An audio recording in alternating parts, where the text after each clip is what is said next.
So here's what we're going to do. As you know, I got a new high school 400-meter training program coming out on the 17th of September. And back several months ago, I sent out a survey asking what people want to know. And so I'm going to answer some of those questions now. I'm going to try to do as many as I can in 5 minutes. So, but also giving decent answers. So I did not change any of these questions. So I just wanted to give you guys a sense of some of the kind of like nonsense and hieroglyphics that I have to try to decipher when people send stuff in. Complete sentences, that's all I'm looking for. Where did I learn about complete sentences? I can't think of the place. It was school.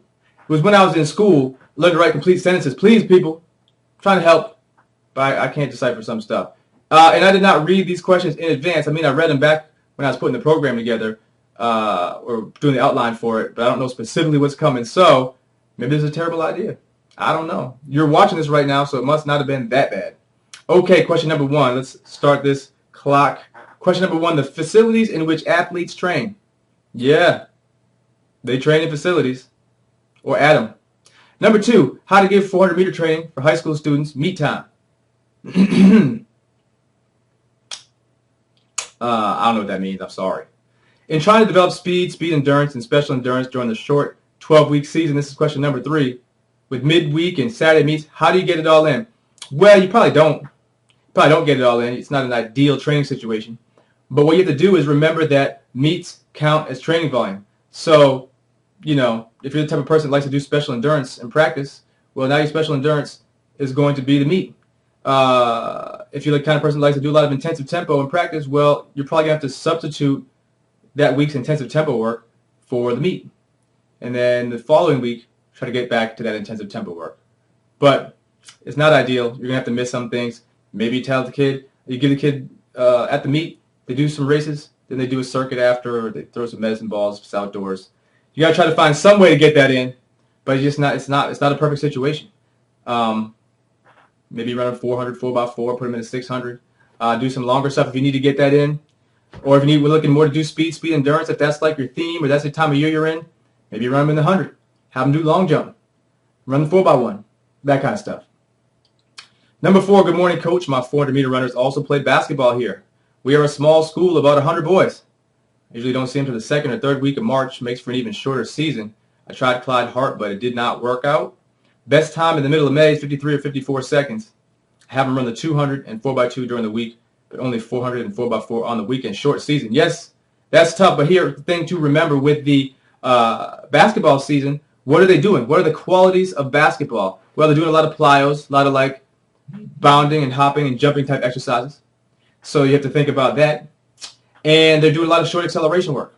And maybe even like if they're getting a lot of play, let a lot of run, some like alactic short speed endurance work. So you don't have to worry about that as much. You got to get right into your intensive tempo work, into your lactic work, into the weight room if you want to do that kind of stuff.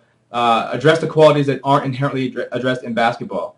Below, in the questions below this video, for this, I put a link to an article here on Complete Track and Field that I did about how you deal with kids who come in from other sports, how you get them in shape. Question number five, specific training of 100, 200, 400-meter race. Yes. I can't get into that now. That's not really a question. Number six, how to get out of shape runner ready for the first competition Saturday the quickest. Hey, if today's Monday and you have a meet on Saturday and you're trying to get them in shape for the meet, I will let you in on a little secret, my friend. Not going to happen. Not going to be in shape. But when you have really out of shape kids, I really think that, like, you know, endurance, aerobic capacity, aerobic power work, send them on a run. Do some Australian pursuits. You know, I consider like endurance runs or distancy type of work for like really out of shape kids. It's like Boo always talks about, you know, elasticity is like the welfare of track. It's free energy.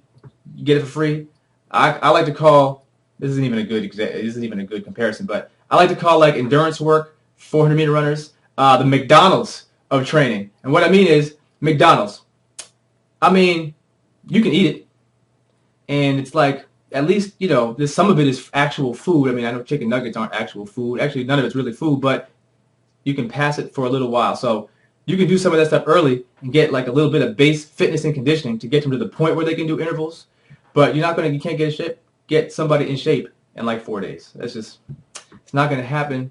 If you can do that, please send me an email. I want to pick your brain. Oh, we run out of time already.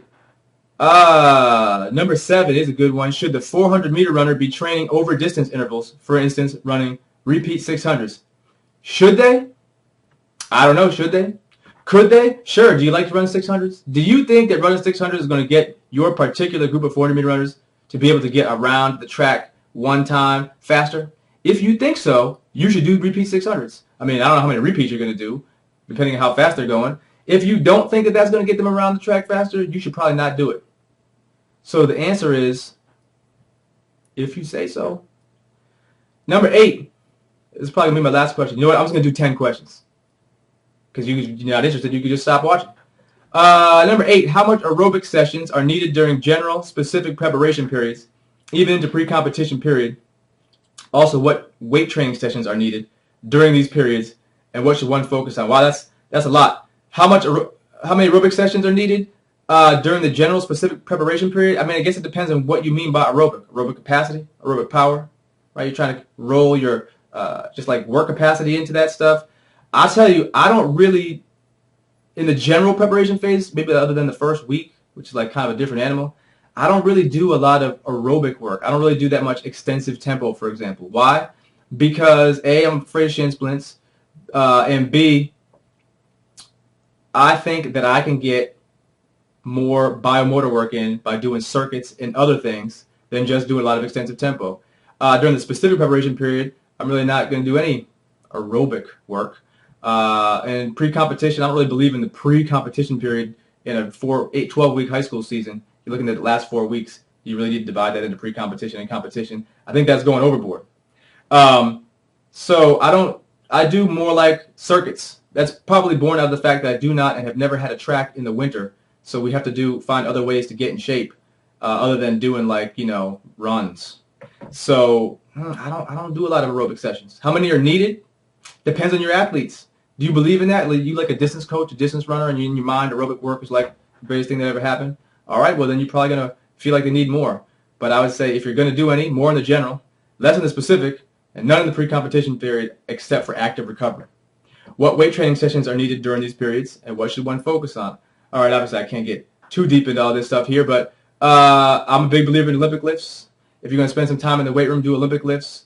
When you're talking about these low training age high school kids, strength training, weight training, circuits are really strength training for these guys. How many of your athletes on your team regularly lift weights like in their other sports? Maybe you got football players doing some nonsense, but like soccer teams lifting weights, basketball teams lifting weights. Hey, if they are in your school and it's like a good weight training program, not some nonsense, you're in good shape. But I try to get the weight room 3 times a week.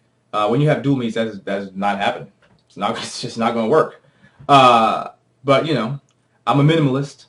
Try to get in there, get some Olympic lifts in, some single leg work, but I can do a lot of the lunging kind of stuff in circuit format. And but if I'm going to do anything, I'm going to try to get some Olympic lifts in the weight room. Question number 9: what has the workout philosophy for the first 2 weeks before the state championship meet? The workout philosophy for the 2 weeks before the state championship meet is we're going to do, probably one, what you would call a workout a week. If it meets on Saturday, we're probably going to do it on Tuesday or Wednesday, depending on a bunch of random variables we can't get into here. And sometimes I'm going to say, hey, high school kid, what do you want to do today for a workout? We got to get some sort of like, special endurance type work in or race modeling stuff. What do you like to do? Coach, I would really like to run 2 times 200 at race pace. I really feel like that's going to really help me out. All right, let's do that. We're not trying to go from like, 44 to 43. We're trying to go from like 54 to 53. Hopefully faster than that. But you get my point. The hay's in the barn 2 weeks out. You can't get somebody in shape 2 weeks before the state championship meet. All you can do is screw them up. So I usually let my kids pick because if in their mind, the most important thing is the athlete's belief.